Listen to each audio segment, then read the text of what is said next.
Bonjour, bonjour, bonjour, bonjour, bonjour. J'espère que vous allez bien. Moi de mon côté, sinon ça va, tout va bien par la grâce de Jéhovah. Et voilà, Bandeko Balandi. Voilà mes vrais.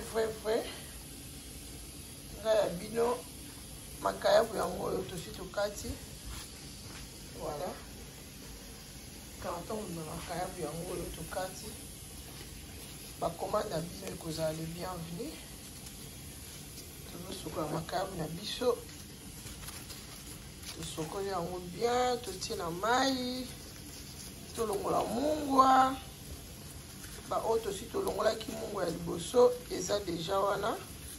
Merci pour la commande na bino.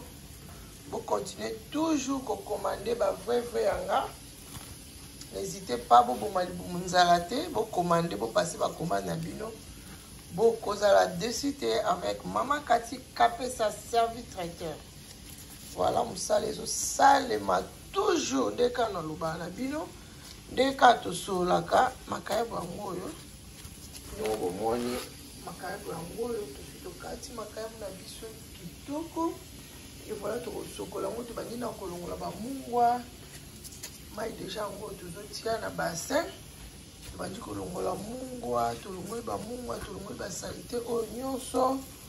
Toujours longola pour oya bino boyebi ke Maman Kati Kapé sa traiteur soka sali likayabu ezala vraiment elengi okolia likayabu ato kangi misozo bangate kina kutana eloko songolo te et pas la biso to soigner makayabu na biso tellement très bien et c'est comme ça bayanga ba se retrouver.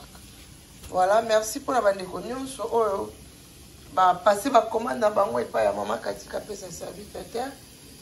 Et voilà, nous sommes les autres salema. Makayabu yango yo soto sisi ko sa makayabu toko sa mabundu to sa mabundu ya rouge et puis to ya ko sa la petit tilapia.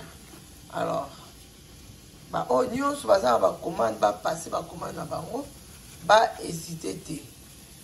Alors en attendant to sokola makayabu na biso boye to za na mfumbwa.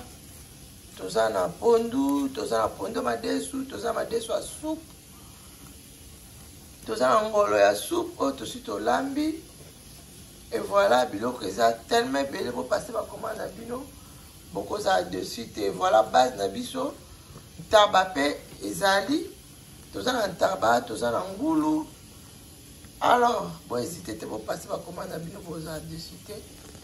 Voilà, il y a bien Maman Kati Kapé ça y est, il y a tout ça, vous savez, toujours pour nous recevoir ça, qui toque toujours. Et voilà, merci pour avoir on va passer ma commande. Vous s'abonner puis la chaîne Abisso à Kati Kapé sa télévision et puis vous partager ma vidéo Abisso. Et comme ça Abisso bien. Merci beaucoup, vous liker, vous commenter Nabino et comme ça Abisso fait bien. Bisous, bye bye.